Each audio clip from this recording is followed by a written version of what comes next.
Viewers, welcome to thinkers room. Friends, ఈ వీడియోలో మనము విద్యార్థులకు లేదా పరీక్షార్థులకు ఉపయోగపడేటువంటి ఒక టాపిక్ గురించి మనం మాట్లాడుకుందాం.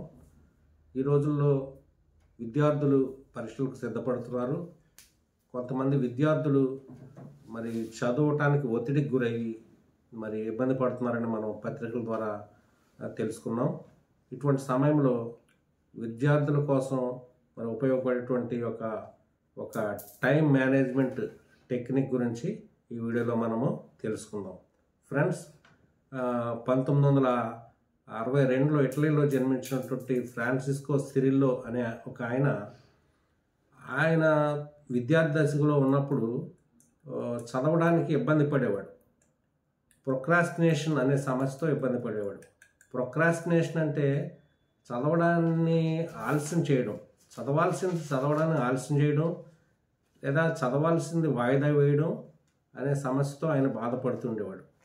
అటువంటప్పుడు ఆయన ఒక పొమోడోరో అనే ఒక టెక్నిక్ని కనిపెట్టాడు.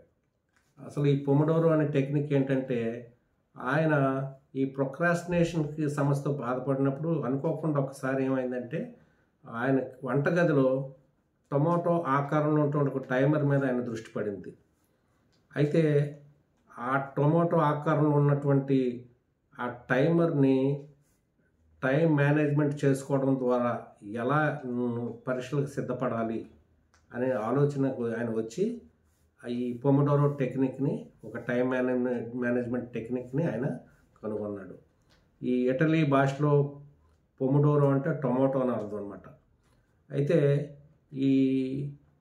అసలు ఈ టైం మేనేజ్మెంట్ టెక్నిక్ ద్వారా ఏంటంటే, విద్యార్థికి ఒత్తిడికి గురవ్వని చదువు, ఒత్తిడికి లోనవ్వకుండా ఎలా చదవాలి అనేటువంటి టెక్నిక్ ద్వారా ఆయన కనుగొన్నాడు. ఇదేంటంటే ఫ్రెండ్స్, ఈ టైమర్ని సెట్ చేసుకోవడం. ఈ టైమర్ని సెట్ చేసుకుని ప్రతి 25 నిమిషాలని ఒక ప్రామాణికంగా తీసుకుంటారు. ప్రతి 25 నిమిషాలను ప్రామాణికంగా తీసుకుని ఈ అభ్యసన ప్రక్రియ ప్రారంభిస్తారు అన్నమాట. ఈ అభ్యసన ప్రక్రియలో చదవడం లేదా డయాగ్రామ్స్ గీయడం కానీ లేదా సమ్స్ చేయడం కానీ, ఇలా చదువుకు సంబంధించినటువంటి ఈ అభ్యసన ప్రక్రియ 25 నిమిషాలు ప్రామాణికంగా తీసుకుని 25 నిమిషాల అనంతరము ఒక 5 నిమిషాలు విరామం తీసుకుంటాం. 5 నిమిషాలు విరామం అనంతరం మళ్ళీ 25 నిమిషాలు ఈ అభ్యసన ప్రక్రియ, మళ్ళీ అభ్యసన ప్రక్రియ అనంతరం ఒక 5 నిమిషాలు విరామం తీసుకోండి. మళ్ళీ 5 నిమిషాలు విరామం అనంతరం మళ్ళీ 25 నిమిషాలు అభ్యసన ప్రక్రియలో పాల్గొంటాం. ఈ విధంగా 4 పర్యాయాలు పూర్తయిన తర్వాత ఎక్కువ విరామం, అనగా అర్ధగంట కానీ గంట విరామం తీసుకొని మళ్ళీ ఈ 25 నిమిషాలు ప్రామాణికంగా ఈ యొక్క అభ్యసన ప్రక్రియ ప్రారంభించడం. ఈ విధంగా చేయడం వల్ల ఏమవుతుందంటే, విద్యార్థి కానీ లేదా పరీక్షార్థులు కానీ ఒత్తిడికి గురవకుండా చదవచ్చు. పని విరామం, చదువు లేక విరామం, దీన్నే పొమోడోరో అంటారన్నమాట. ఈ పొమోడోరో టెక్నిక్ మీద ఆయన ఒక పుస్తకాన్ని కూడా రచించారు. ఈ పొమోడోరో టెక్నిక్ ద్వారా ఆయన విజయం సాధించారు.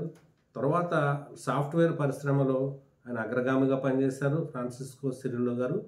అలాగే వేలాది మంది డెవలపర్లకి ఆయన దిశానిర్దేశం చేశారు. ఎంతోమంది సాఫ్ట్వేర్ ఉద్యోగస్తులకు ఆయన మరి మార్గదర్శిగా ఉన్నారు. కాబట్టి ప్రియమైన విద్యార్థులారా, ఈ పొమోడోరో అనే టైం మేనేజ్మెంట్ని టెక్నిక్ మీరు పాటించి ఒత్తిడికి గురవని చదువును మీరు చదవాలి. ఈ పొమోడోరో ద్వారా ప్రపంచవ్యాప్తంగా లక్షలాది మంది విద్యార్థులు ఈ పొమోడోరో టెక్నిక్ని పాటించి తమ లక్ష్యాన్ని సాధించుకోగలిగారు.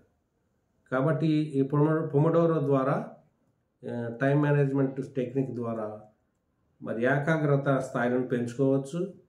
అలాగే మరి జ్ఞాపక శక్తిని కోల్పోకుండా జ్ఞాపక శక్తిని మరి సాధించవచ్చు.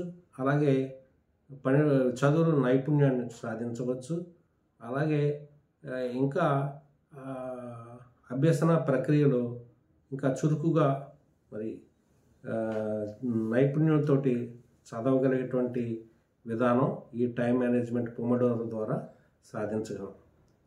కాబట్టి విద్యార్థులంతా కూడా ఈ పొమోడోరో టెక్నిక్ని పాటించి తద్వారా పరీక్షల్లో మరి విజయం సాధించాలని కోరుకుంటూ ఈ వీడియో చూసినందుకు మీ అందరికీ కూడా ధన్యవాదాలు తెలియజేసుకున్నాను.